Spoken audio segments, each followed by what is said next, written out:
Hi folks, this is video number 153 and the title is Leapfrog on the River. It was a cold night before Thanksgiving, around 1985 or so. Roy Daly and I were on a shooting call in the Laceyville area. It turned out to be a fox hunter. Calling of fur-bearing animals at night is normal. The hunter had the appropriate licenses and tags. We thanked him for his cooperation and we hiked back to the truck. I grabbed the mic and advised Dallas that we were 10-6 or available and back on patrol. 517 called me right after going 10-6. He wanted to know our 1020 or location. I advised him that we just crossed the Laceyville River Bridge and we were on the town side.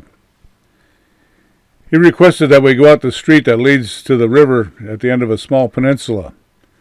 We were to watch for a boat using a spotlight and shooting while motoring down the Susquehanna. He wanted to ensure an officer continually had the boat in sight. 517 had been following them from Terrytown up in his district in the lower third of Bradford County. He would meet us there. We agreed to go to various locations to keep the boat in sight. We followed the boat through Laceyville, the Black Walnut, and Scottsville area. The next stop for Roy and I would be Mayo Beach. Without lights, we drove in and parked behind Dr. Mask's office. I walked near the river and watched the boat with binoculars. There were 2 occupants. They stopped along the shore on the opposite side of the river directly across from me. A spotlight was shining up in a tree. A shot was fired and a raccoon fell out of the tree. The raccoon had been caught in a trap and somehow was able to climb part way into the tree. With my binoculars, I was able to watch them take the trap off the coon and toss both into the boat. We had no idea where they were headed. I called Dallas and requested they call Deputy Dick to come out and contact me on the radio. I asked Dick to check all the boat launches between Tunkhannock and eventually meet up with us while looking for a vehicle and boat trailer at each site. He found a vehicle at the Mashopin boat launch located behind Whipple's lumber yard. Dick ran the license plate through the county comm center. I knew the launch area well and directed Dick and 517 where to park undetected, and Roy and I would be there shortly. Dick got the ownership info for the vehicle. We could also talk directly to the state police on the county radio. The state police came on and requested Dick to 1022. That means please call by phone the barracks immediately. The state police told Dick to be serious with these guys. They both had records and one had been arrested for statutory rape the week before. Sure enough, they pulled in, and after they exited the boat, we showed ourselves and told them to show their hands. I'll just call them Sam and Harry. I had Harry spread eagle with hands on the hood of my truck and was covering him down with a 12 gauge. It was a cold night and he kept wanting to put his hands in his pockets. I wouldn't let him. But it's cold, man. Sorry. It's just as cold for me. I held him in place at a distance as I did not want him to be able to grab the barrel. Once he was patted down, he was cuffed and placed in 517's truck. Being I was the temporary officer in charge for Wyoming County, it was my job to write up the charges. 517 would receive all my paperwork, as he was responsible for the monthly reports for his area and mine. They had hauled the boat in the back of their pickup truck and used the truck battery to run their spotlight. It turned out that the boat had no data plate, no registration. The serial number was ground off the outboard.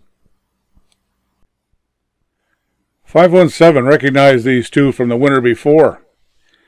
It seems their boat flipped and sank on the river, and 517 rescued them from an island. A few days after their rescue, it was found that 6 or more cabins and cottages along the river in that area had been broken into and robbed. We had to get some help to haul the boat.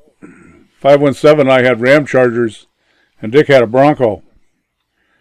I had Dallas contact a deputy over by Lake Winola. His boat was docked at the lake for the time being, and his trailer was free. He hooked up and motored to our location. After loading the boat and motor on the trailer and taking the appropriate pictures with my trusty Polaroid, I proceeded to fill out confiscation/seizure tags. One for the boat, one for the motor, one for the spotlight, and one for the .22 rifle with no serial number. I tore off the numbered receipt stubs from the bottom and gave them to Sam and Harry.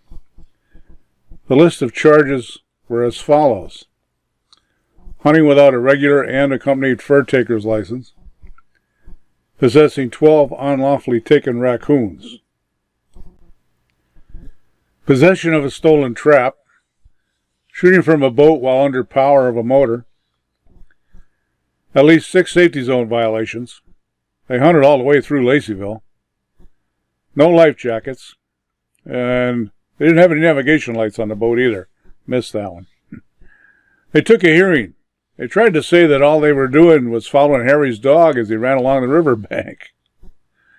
From Terrytown to Mashopin is around 25 miles, I think. No one saw or heard of a dog anywhere. It was a classic hearing. Harry told that fairy tale, and Sam got up on the stand and said, "My story is the same as his." I wrote up the original list of charges. The total in fines would have been around $6,000 each. I was overruled by Dallas on that amount. They thought it was excessive. The charges were adjusted down to $1,200 each, along with the equipment being confiscated and sold at auction. That was still a lot of money for a couple guys who worked diligently doing most things illegally. Dallas wrote up the bust along with pictures and everything for the paper. Right on the front page was one of the bright yellow confiscation tags with my signature, big as life, at the bottom. And that concludes my basic rundown of how one cold night in November, a few game wardens played Leapfrog along the Susquehanna River. As always, I wish everyone all the best.